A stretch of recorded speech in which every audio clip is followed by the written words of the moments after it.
Sarah was having difficulties with her husband and her children.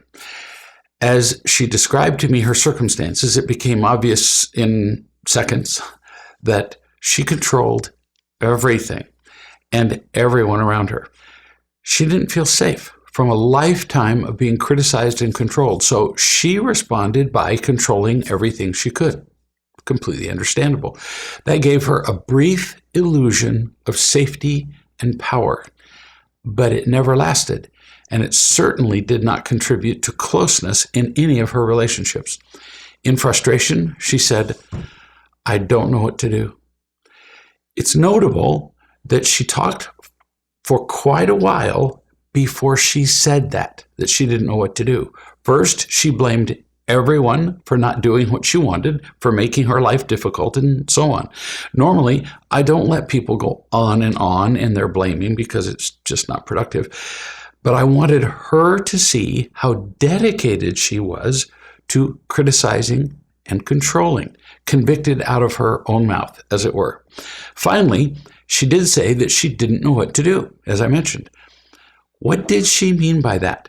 She really meant, I don't know how to control these people so that they don't ignore me, disregard me, and make me feel powerless.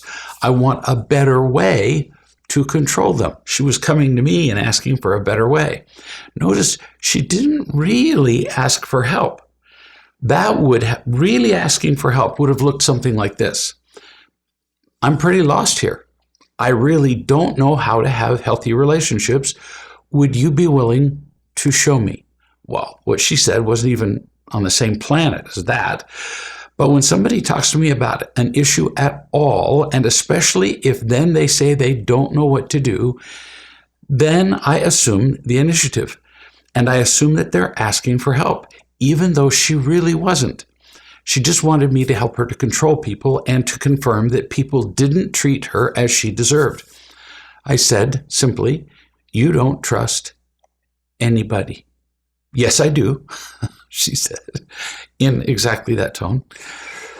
Now, to all of you who are listening, pay attention to how people behave, not just the words they say. Her words described how unfair her life was. Her behavior, her anger and arguing with me proved that she was not really interested in learning, only in being right. Clearly, she did not trust anybody because her entire being was defensive and attacking all day. Was she aware that she was controlling and arguing all the time? No, to her credit. You might think, well, she couldn't possibly miss the hundreds of clues that she left around every day, like dead and bleeding bodies everywhere. After all, she was there for all the times that she controlled people, and other people certainly behaved as though she were controlling. So how could she possibly miss this? Because in her tightly controlled world, where she was always right. Her world was about this big. That's all she could see. It's what she wanted. She was always right. So it would be unacceptable for her to be seen as controlling.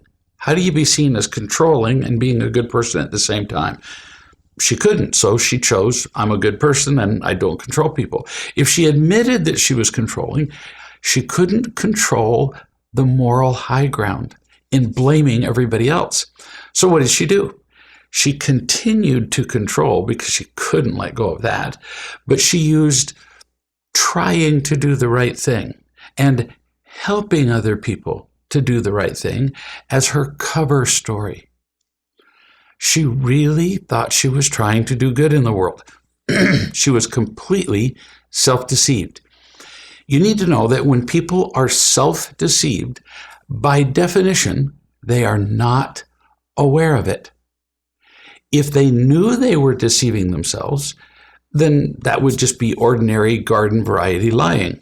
But this woman, like most people caught in the pain or the trap of pain and PTSD, lived in a tiny protected world where she defined everything she did and everything that happened to her.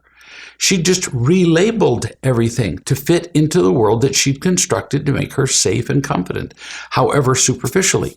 So, what was really controlling other people and things became in her world helping people. Pay attention, because we all do versions of this. Anger for her became described as a passion to do the right thing. Impatience became an eagerness to motivate people. Always being right became trying to keep other people informed, and on and on. It sounds almost laughable, but it's not a joke to her.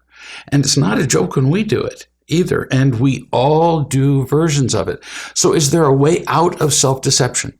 If you live in your own tiny little box, the one that you've constructed and defined, where you've created the space and constructed all the furniture, how would you ever realize that you were in such a box? Good question. You'd have to get the help of someone not in the box. Period. You'd need someone to care about you enough to tell you the truth, and someone with the insight to see you, and someone who had the courage to tell you the truth.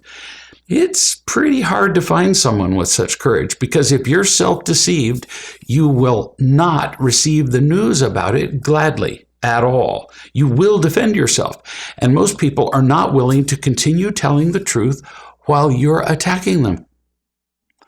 How would you find such a person?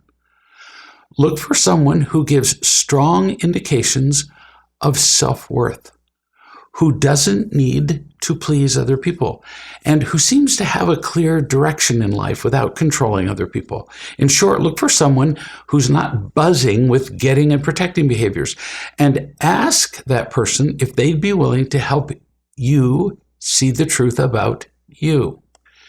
Preferably someone familiar with real love, only because such a person would tend to know what to look for in you. It is nearly impossible for us to spot our own self-deception. To do that by ourselves usually requires our box to be essentially destroyed by serious illness, drug addiction, near death, suicidal thoughts, and so on.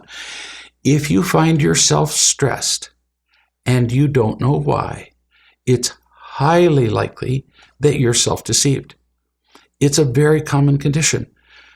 Do whatever it takes to wake up for your own benefit and for the benefit and well-being of those around you, including, prominently, your children.